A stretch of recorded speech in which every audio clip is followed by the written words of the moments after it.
جب ایک نام میت آتا ہے تو پھر باقی ناموں کے لیے مرتے کیوں ہیں؟ تو دوستو اب وقت زیادہ نہیں ہے.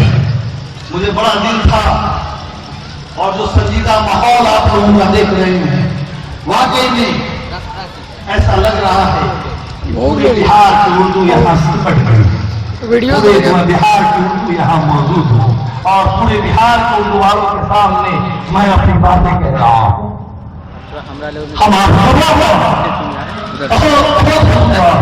اور ایک بات یاد رکھیں، ایک آدمی تھا، اس نے کیا کیا،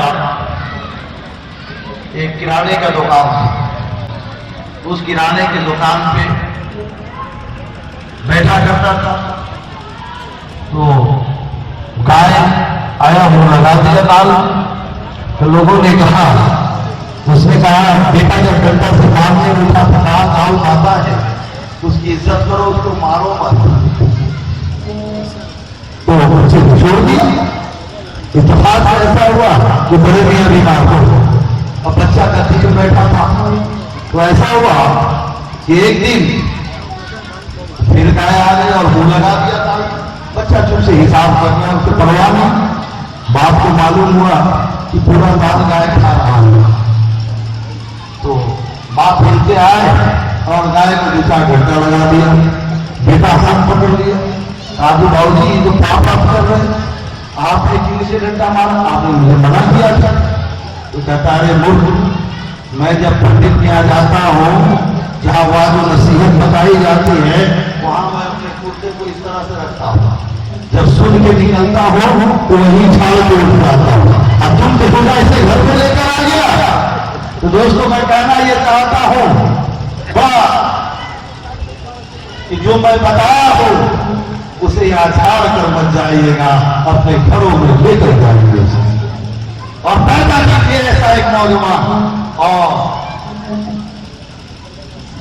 ہمارے جنرل سیکرٹری مانو ادھیکار کے تنویر بابو یہ کہتے تھے کہ سر امتحان میری امتحان ہے. ہم نے کہا آپ تو 5 آدمی سے تحریک شروع کیے تھے، آپ تو تحریک شروع کر رہے ہیں ہزاروں لوگوں کے ساتھ. آپ تو ہم سے بڑے مظاہر ہو گئے بھائی. تنویر صاحب ہم سے بڑے مظاہر ہو گئے. یہ تو ایک بار کھڑے ہوئے تو ہزاروں لوگ ان کے ساتھ ہو گئے. میں جب کھڑا ہوا تھا تو میرے پاس 5 آدمی نہیں تھے. اس لیے میں کہوں گا کہ جناب تنویر صاحب کے حوصلے کو بڑھائے اور ایک ایسا رہنما یہاں سے ان کو اس طرح سے کر دے کہ ان کو اگر کوئی خریدنے بھی آئے تو قوم کی طرف قوم کی آنکھوں کے آنسو سے نظر آ جائے.